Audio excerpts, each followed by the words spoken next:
मैं आप लोगों को सुना रही थी कि कात्यायन ऋषि जो है वो कात्यायन ऋषि सारस्वत मुनि को प्रश्न करते हैं और उस प्रश्न के अंदर कहा कि दान करने से क्या धन कम हो जाता है। तब कात्यायन ऋषि को समझाते हुए सारस्वत मुनि ने कहा कि जैसे कुआं होता है, उस कुएं से हम जितना पानी निकालते हैं उतना ही पानी फिर से आ जाता है। ठीक वैसे ही कहा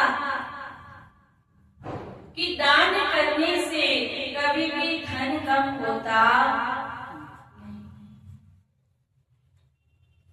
दान के बारे में अगर हम सुने तो बलि राजा की याद आती है कि बलि राजा ने जब सब कुछ भगवान को अर्पण कर दिया तो बलि राजा को भगवान ने पाताल का राज्य दे दिया और पाताल का राज्य देने के बाद भी बलि राजा ने जब भगवान के पास मांगा कि प्रभु मेरे द्वारपाल आप बन जाओ ताकि मैं रोज जब घर से कमरे से बाहर निकलूं आपके दर्शन मुझे रोज। और देखो कि दान के अंदर ये शक्ति है कि भगवान को भी एक भक्त बांध लेता है। और बलि राजा ने जब भगवान को सब कुछ दे दिया तो भगवान उसके बंधन के अंदर बंध गए और उसके पास ऐसे तो कहा गया है कि दान के लिए गौ ब्राह्मण वेद सती स्त्री सत्यवादी और लोभ रहित व्यक्ति जो है इतने लोगों की महिमा गाई गई है। और दान के बारे में अगर हम कहानियां सुने तो कर्ण का भी नाम आता है। कर्ण ने कहते हैं कि मरते मरते भी दान किया। उनका एक दांत जो था वो कहते हैं कि सोने का था और जब कहते हैं उनके पास दान मांगने के लिए भगवान गए तो एक पत्थर लेकर के उन्होंने तोड़ करके तुरंत उसको दान में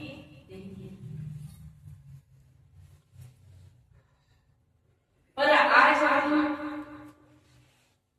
एक कहानियां तो सब सुन लेते हैं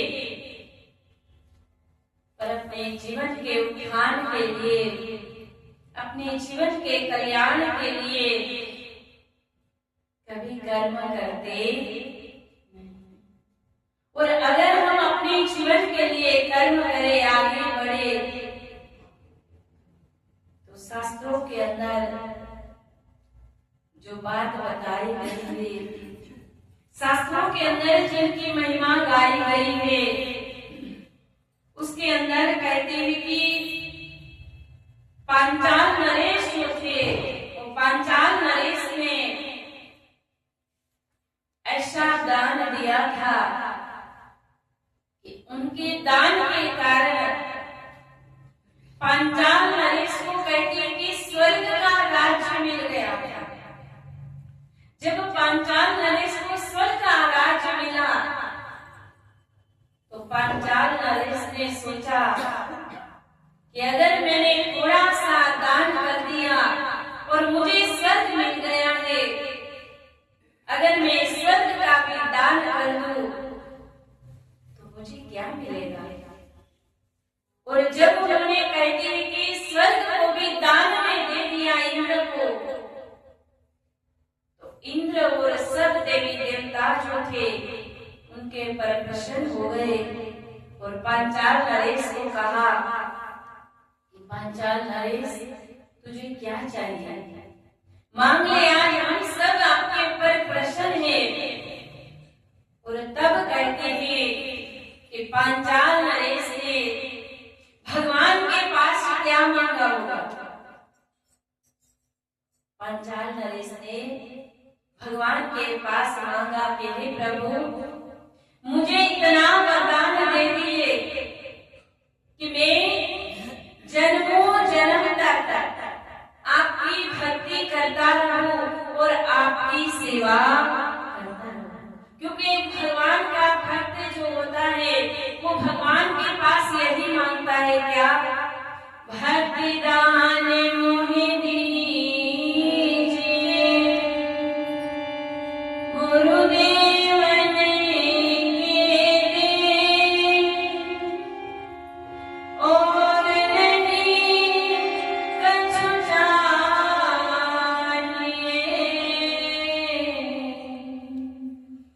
निसे दिन चरण से, निसे दिन चरण से। क्या मानता है, हे प्रभु मुझे बस आपकी भक्ति दे दो और निस्दिन चरण सेव, निस्दिन में आपके चरणों की सेवा करता रहूं, भक्ति करता रहूं। बस हे प्रभु मुझे इतना दान दे दीजिए। और जो आत्मभाव से निर्मल हृदय से भगवान के पास प्रार्थना करता है, याचना करता है, तो भगवान अवश्य उनकी प्रार्थना को स्वीकार करते हैं। क्योंकि इतिहासों के अंदर हम कई ऐसे भक्तों की कहानी को सुनते हैं, कई ऐसे संतों की कहानी को सुनते हैं, और जब हम कहानी को सुनते हैं, उनके इतिहास को हम देखते हैं, तो उसी से ही हमें प्रेरणा मिलती है कि हमें भी अगर हमारा कल्याण करना है, हमारा उद्धार करना है, तो जीवन के अंदर खूब खूब गुरु दरबार की सेवा करनी पड़ेगी। क्योंकि हमने तो इतने सालों के हमारे अनुभव के अंदर हमने देखा है, मैंने आगे भी एक बार आप लोगों को सुनाया था, जो प्रेमी भक्त साइकिल लेकर के गुरु दरबार में आते थे, सत्संग में जाते थे, साथ में माइक भी ले जाते थे, पीछे बाइजू लोगों को भी बिठा करके ले जाते थे। आज उनके घरों में 2-2, 3-3 फोर व्हीलर, जो किराए के घर में रहते थे, आज उनके पास 2-2, 3-3 बंगले हैं, घर है। जब उनका अनुभव पूछा जाए, उनसे जब पूछा हमने ये सब कैसे हुआ, तो उन्होंने यही बात बताई कि बस गुरु दरबार की सेवा से, गुरु महाराज की कृपा से सब संभव हुआ।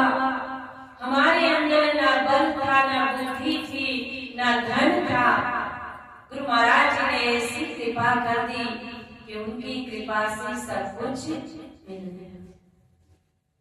इसीलिए हम तो यही कहते हैं कि खूब खूब सेवा करो, खूब खूब भजन करो और अपने जीवन का कल्याण करो, क्योंकि उसी में ही हमारा आपका सबका कल्याण है। हम भी जब सेवा करेंगे, हम भी जब ज्ञान प्रचार करेंगे, तभी हमारा कल्याण है। और आप भी जब सेवा करोगे, जब भजन करोगे, तब आपका कल्याण। तो सेवा भजन सत्संग करते हुए, क्योंकि हम तो यही मांगते हैं कि गुरु महाराज जी इतनी कृपा सदगुरु जी बनाए रखना, सेवा सुमिरन भजन में मन को लगाए रखना। और जब मन गुरु महाराज के चरणों में रहेगा, तो कुछ भी असंभव है यहाँ बैठे हुए प्रेमियों के अंदर भी ऐसे भाव मैंने देखे हैं जिन्होंने सब कुछ गुरु महाराज के चरणों में अर्पण कर दिया।